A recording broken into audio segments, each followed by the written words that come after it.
Hey guys, good morning. Today's date is 22/6/2026, Monday. So இன்னைக்கு கோல்டோடைய analyse என்னன்னு பார்ப்போம். Last week market நல்லாவே செல் ஆச்சு. இன்னைக்கு மேபி அந்த செல்லை கண்டினியூ பண்ணலாம் ஆர் எல்ஸ் ரிவர்ஸ் ஆகலாம். அண்ட் ஃபண்டமெண்டலி நமக்கு வந்து பார்த்திங்கன்னா கோல்டு வந்து பை ஆகிறதுக்கான சான்சஸ் நிறையவே இருக்குது. ஏன்னா இப்போது சீஸ்ஃபயர் வந்து ட்ரம்ப் சைன் பண்ணதுக்கப்புறமா கோல்டு வந்து பார்த்திங்கன்னா லைக் ஃப்ரைடேலேருந்து லைட்டாக மேலே ஏறுற மாதிரி இருக்குது. ஸோ என்ன நடக்கலாம் அப்படின்றத இப்போ பார்ப்போம். மார்க்கெட் இப்போ என்னென்ன நடந்துகிட்ருக்குன்னு பார்த்தீங்கன்னா 4 ஹவருடைய ஒரு சப்ளைலேருந்து மார்க்கெட் ரிஜெக்ட் ஆகிட்டுருக்கு. அண்ட் 1 ஹவரில் மார்க்கெட் பார்த்தீங்கன்னா சேம் சினாரியோ தான். ஆக்சுவலி 1 ஹவரோட ஸ்ட்ரக்சரை பார்க்கும்போது நமக்கு ஹையர் ஹையலோவில் இருக்குது.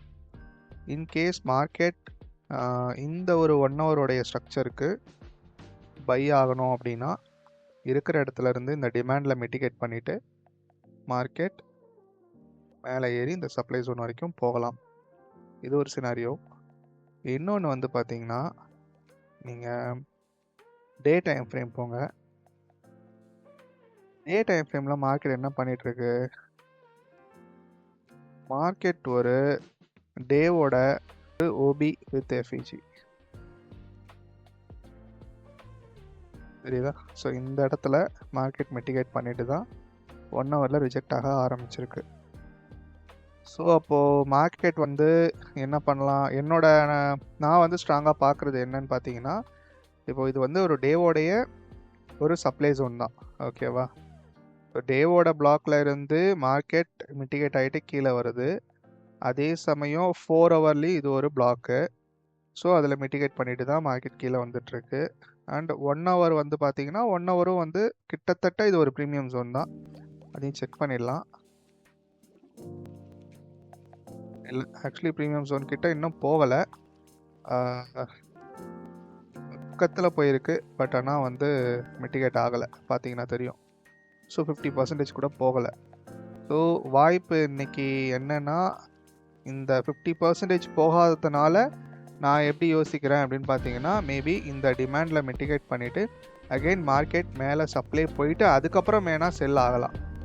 பட் இங்கே போகும்போது தான் நமக்கு வந்து அகைன் செல் ஆகுமா இல்லை மார்க்கெட் மேலே போயிடுமான்றது தெரியும். நான் அன்டில் இந்த ஹை எடுக்காத வரைக்கும் நம்மளால் கான்ஃபிடென்ட்டாக சொல்ல முடியாது மார்க்கெட் ஃபுல்லாக பை ஆகுமான்னு சொல்லிட்டு. ஏன்னா லாஸ்ட் வீக் ஃபுல்லாகவே செல்லு. ஸோ அந்த செல்லிங் ப்ரெஷர் கண்டிப்பாக இருக்கும். பட் வீக்லி கேண்டில் ஆல்சோ நீங்கள் பார்த்தீங்கன்னா தெரியும், நல்ல ஒரு ப்ரீவியஸ் வீக் ஹையை ஸ்வீப் பண்ணிவிட்டு மார்க்கெட் நல்லா போன வாரம் செல் ஆகிருக்கு.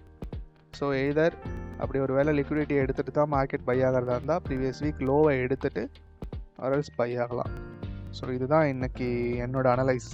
நான் வந்து இருக்கிற இடத்துல இப்போ இருக்க 1 ஹவருடைய ஒரு டிமாண்ட் ஜோன்லேருந்து மார்க்கெட் பை ஆகிறதுக்கும் வாய்ப்பு இருக்குது. அட் சேம் டைம் மேலே போயிட்டு நமக்கு இந்த சப்ளைலேருந்து செல்லாகவும் வாய்ப்பு இருக்குது. ஆனால் இன்றைக்கி என்ன நடக்கலாம் அப்படின்னு பார்த்தீங்கன்னா, இந்த சப்ளைலேருந்து மார்க்கெட் அகைன் மேலே ஏறுறதுக்கு கொஞ்சம் வாய்ப்பு அதிகமாக தான் இருக்குது. ஸோ பார்ப்போம். இதுதான் வந்து இன்றைக்கான gold analyse. So let's see London session open ஆனதுக்கப்புறம் மார்க்கெட் எப்படி ரியாக்ட் பண்ணுதுன்னு சொல்லிட்டு.